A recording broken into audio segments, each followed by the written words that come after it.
Salut la famille, comment vous allez? J'espère que vous allez bien. Moi aussi, je me porte à merveille par la grâce de Dieu. Merci beaucoup à tous les abonnés de Miss Elongation. Merci de vous avoir abonné à notre chaîne. Même ceux qui n'ont pas abonné, n'hésitez pas de vous abonner massivement. Abonnez-vous, abonnez-vous, abonnez-vous massivement. Vous ne serez pas déçus. Vraiment lelo toye balobi moye bandi balobi etende makambo tumba tumba e batumbaka kaka tumba tumba lelo to tumba Thomson kandi bomona elali na plateau ye kandi bomona esekami na plateau to tumba lelo donc poisson na biso yango to tumba ye kitake makasi tokolia ye na makemba bakalinga. Pour saisonner poisson na biso, toza na posa ya oignon, toza na posa ya l'ail, oignon, l'ail, toza na posa ya poivre noir, tokotia mwa jimbo na kati, opi jimbo yango, jimbo na kati, toza na posa ya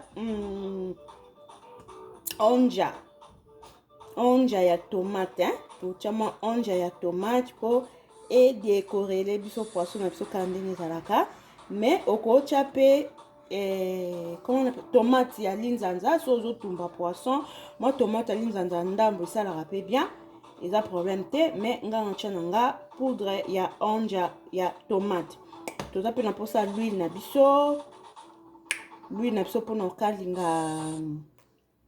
kokalinga makemba na biso.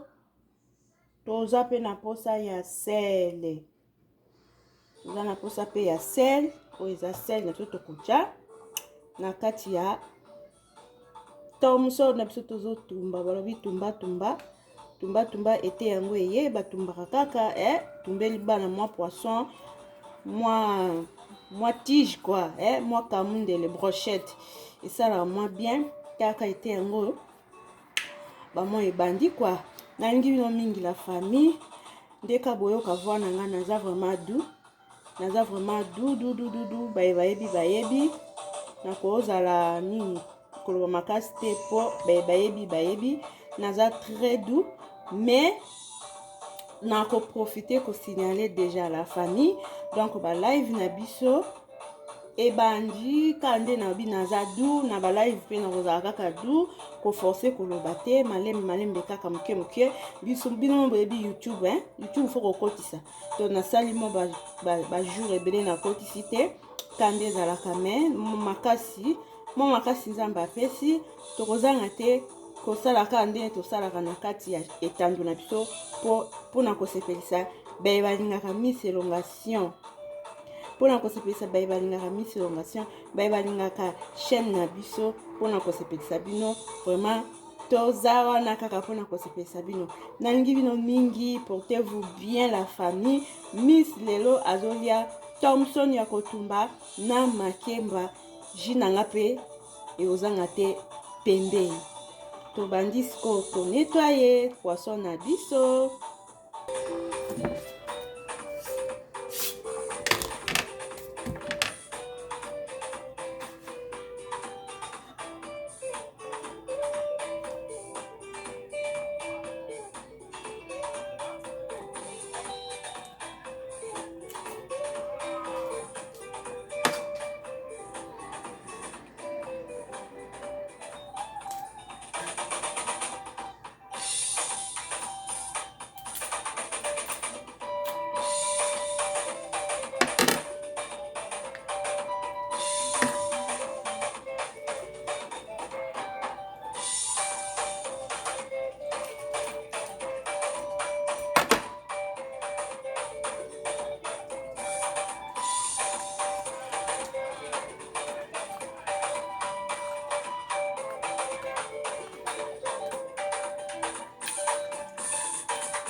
la poisson on l'a bien.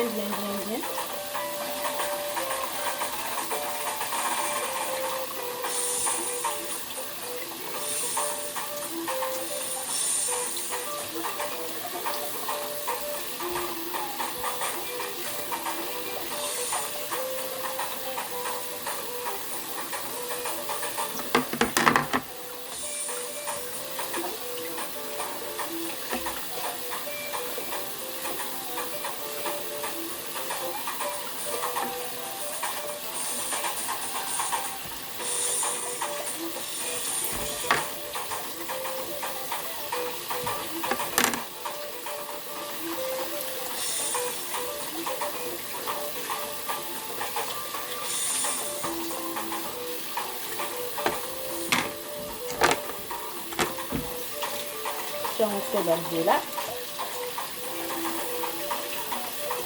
pour écouter nous voit bien.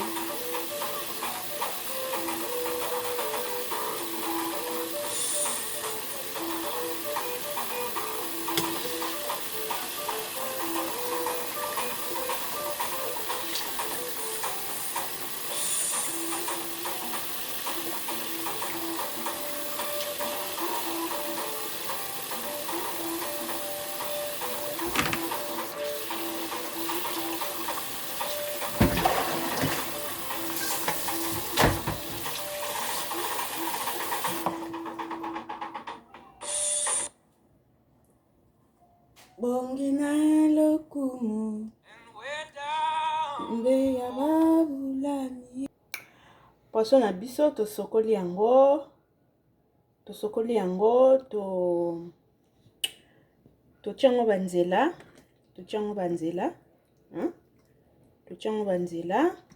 siko tongi tobongisa saisonnement na biso. To râper oignon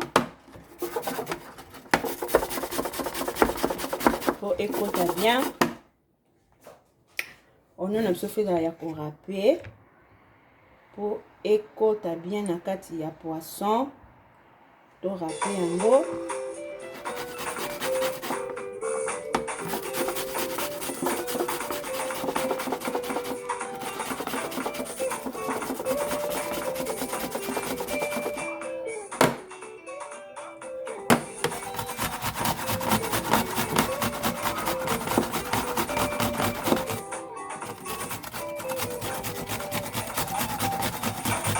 Donc, toujours saisonner.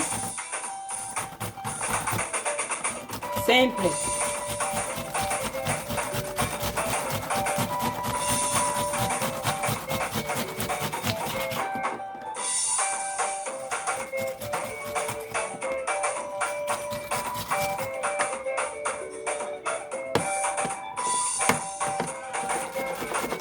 Aïe. Aïe. On rappelle aïe.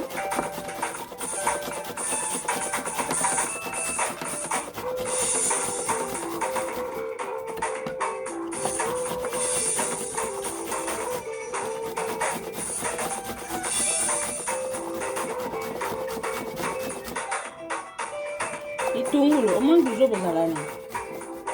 Itungulu, on a du jour à ma casse. Autant ça m'a mis sur le temps. Elle tourne.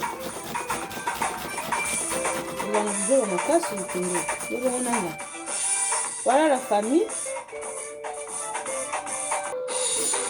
Voilà la famille. Na siko bon c'est épices nga. Na chenio surtout awa, épices na yango na mélanger nyonso.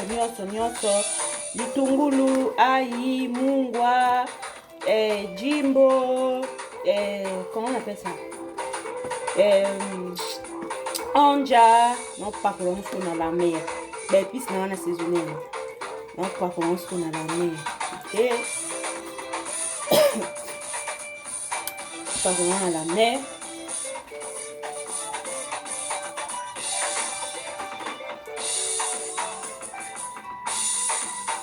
Chinakachi. Et côte bien. Tout le monde est bien c'est le ah.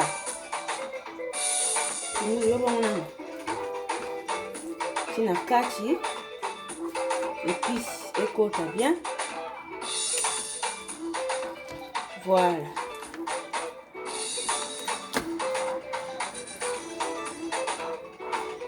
Donc Miss a utilisé vraiment ba épice ebele te. Nalinga simple. C'est beaucoup plus simple. Moi aïe nga mo tungulu na ngai moi nakenda ba midi 14 nga. Tali na simplicité. To sali boye to chicken wata moi 5 minutes moi boye ekota ba épice. Après to chicken ekota ba épice après to kochango na four moi 5 minutes kaka. Ekota mungwa comme les poissons munene. Comme les poissons munene. Ekota mungwa. Donc poisson nanga yango yo na sisi ko saisonner yango. Na saisonner yango ka na litungulu na ayi na tie mungwa rouge oyo ezali onja. Na tie nanga tomate ya linzanza te. Na préféré na tia nanga onja pour écolorier poisson nangai. Voilà. Na tie mon ndambo ya jimbo, mon le reste à jimbo nanga. Na kati ka mukie, jimbo mukie kaka. Na tie ebele te mukie kaka na tie. Donc na tiki siko poisson nangai ekota ba épice. Après na ko chango na four. Poisson nanga na kolia yango na makemba. Donc voilà babi tumba nde makambu. Ba mama bo hésiter te bo tumbela bana. Tumba nde makambu so te epesami batumba kaka. Otumbeli bana moi frite pembeni, moi makemba pembeni, moi kwanga pembeni. Mama ena bosani na safu na safu pembeni masia na bimisa na safu yango eza glacé. Oh là là na bosani ko bimisa safu angai. Voilà la famille na bosanaki. Donc recette nangai ya poisson kotumba na makemba na ko combiner yango na safu nanga pembeni. Na bosana ko bimisa safu eza glacé. Donc to tikango et décongelé. Après to yebela ngo sima. Donc aujourd'hui Miss va manger comme ça.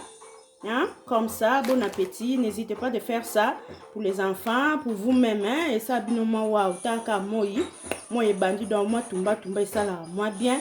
Na pesi vino bambo te belé la famille, vous allez bien. Et nana live na va 18h. Donc moi, et to continuer vidéo. Ndenge tozo tumba tina ndenge to tie recette na table ndenge kobela ezate parce que faut na préparer na live na ngi bino mingi toyeka na Thompson na kotumba na makemba na safu na biso pembeni. Voilà, n'hésitez pas de vous abonner. Miss azongi na terrain. Miss azongi na terrain. Boya ebele babonné à Miss Elongation. Vous m'avez beaucoup manqué. Vous m'avez beaucoup manqué. Nzambalola apambola bino. Abaksa yebele. Ba oyo pe ba s'abonner na mte. Bo hésiter te ya ko s'abonner. Ba s'abonnera kaka.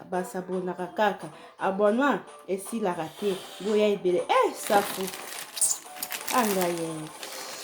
Anga missier. Nzambe. Moi je ne mourrai pas la mort de l'ennemi. Je vivrai. Je raconterai les œuvres de l'Éternel. Na kombo na Yesu Masiya. Na kufana chika safu. Safu. Safu. Voilà. Poisson na biso to chikango. Ekota ba épice. Après to kochango na four. Après to kangi makemba. Après to toksi safu. Après to kena mesa. Miam. Nalibina mingi. Merci beaucoup. Restez branchés et abonnez-vous massivement à Miss Elongation. Vous ne serez pas déçus. Bye bye.